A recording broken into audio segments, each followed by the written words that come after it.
We're doing a video, so we need a little,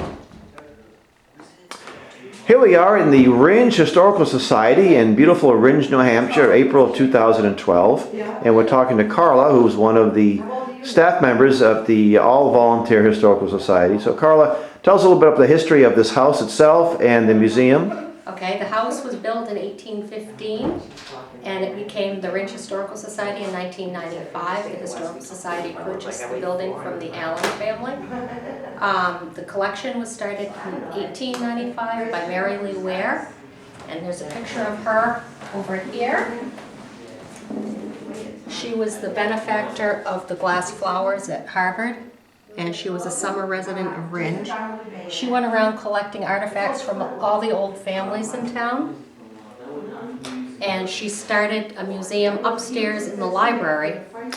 Which is a block away, the Ingalls Library. Right, and that's where the museum stayed until 1995 when it came here. And they do have an interesting collection of birds and other Stuffed birds. mammals Yes, and birds, mammals. and they're all indigenous to Rindge. And it's really interesting to see what lived in Rindge over 100 years ago, because we don't have a lot of those species Not now. as many now, huh? Right. Yeah. Now, Rindge goes back to, what, the 1700s? Mm-hmm. And the founder of the town? The town was incorporated in 1768. 68, and it has a lot of history. They answered the men answered the alarm, the Lexington alarm, and they fought at Bunker Hill. And yeah, I think somewhere there's a discharge here signed by George Washington, right? There is, and there was, in 1775, all the men in town over age 21 signed the association test, which meant that they were going to ally with the colonists and not with the British. And what year was that? 1775. Oh, okay. This is a signed discharge paper, and that's George Washington's signature right there. And the discharge is for Eleazar Blake.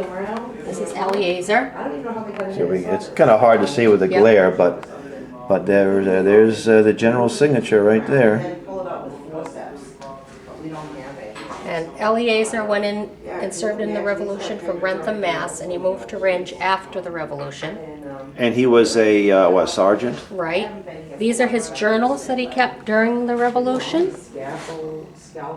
His powder horn. Powder horn. Wow. And his rifles. One was used in the Revolution and one was used in the French and Indian War. So he's a veteran of two wars, and these are the original weapons from his possession. You have a lot of things going back to all of the wars that Rindge people were involved in. Civil War, World War I, World War II, probably some Vietnam. See some uniforms, World War II vintage. Got a nice collection of posters. These are World War I posters. Oh, there's an Uncle Sam. There's Uncle Sam right there. World War I mostly. There he is. He looks more like the Colonel in that one. Right. But there's an Uncle Sam. It's probably a rare one.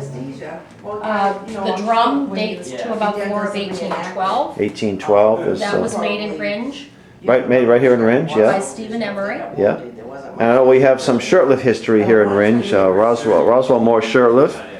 Let me show you that on the video here for my shirtlift family viewers.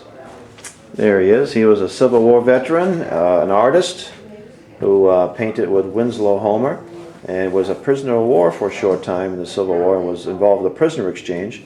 He served under, I believe it was the 12th New York Regiment. Probably not the best picture of him, but at least a little bit of it. The only one we could find. Yeah. Over here we have the Constitution and bylaws of the Rindge Anti-Slavery Society Wow. of 1844 and 1845.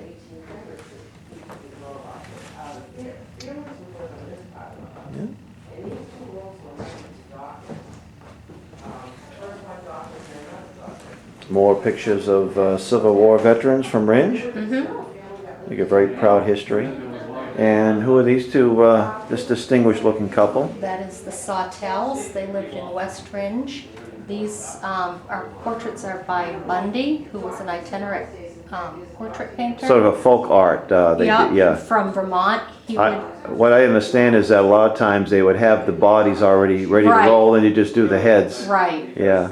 And they wouldn't do hands because it was more expensive, a little more difficult. Right. Yeah. So these go back to what, the late 1700s? Early 1800s. Early 1800s, yeah. That's beautiful.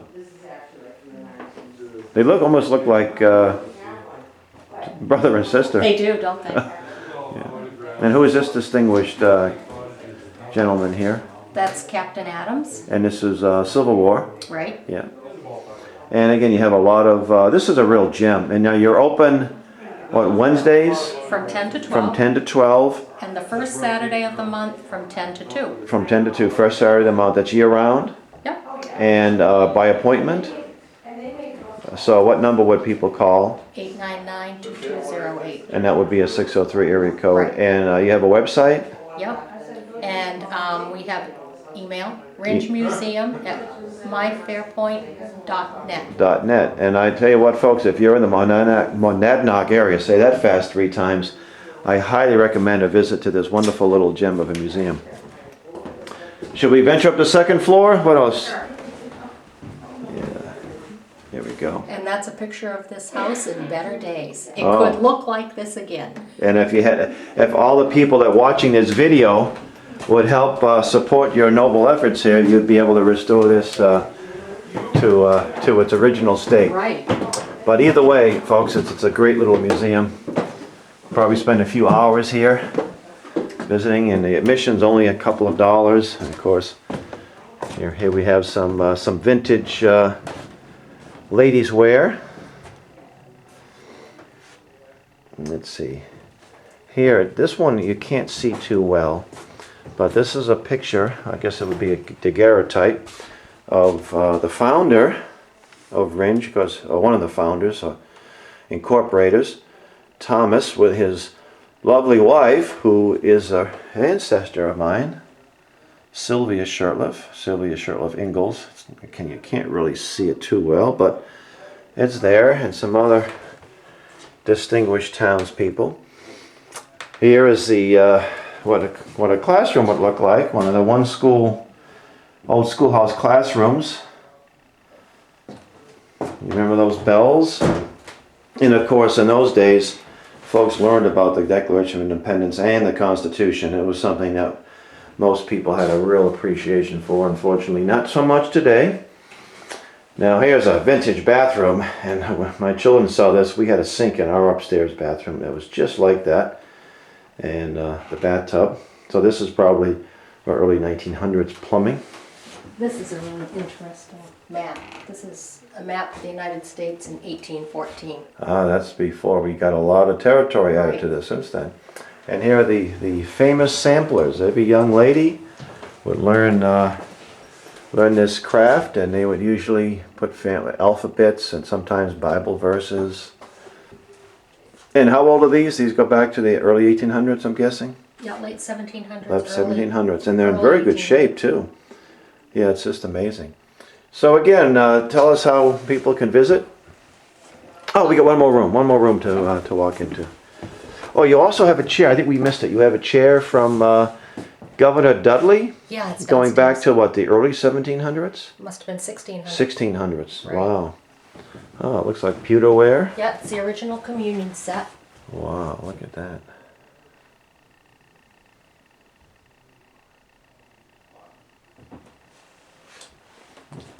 I can imagine when the telephone. Rindge still has its rural charm. When I first got kind of Rindge in the early 1990s, I think you didn't even have you had a blinking yellow light. Now you have got 2 red lights, and but it still has its rural charm. It's a beautiful.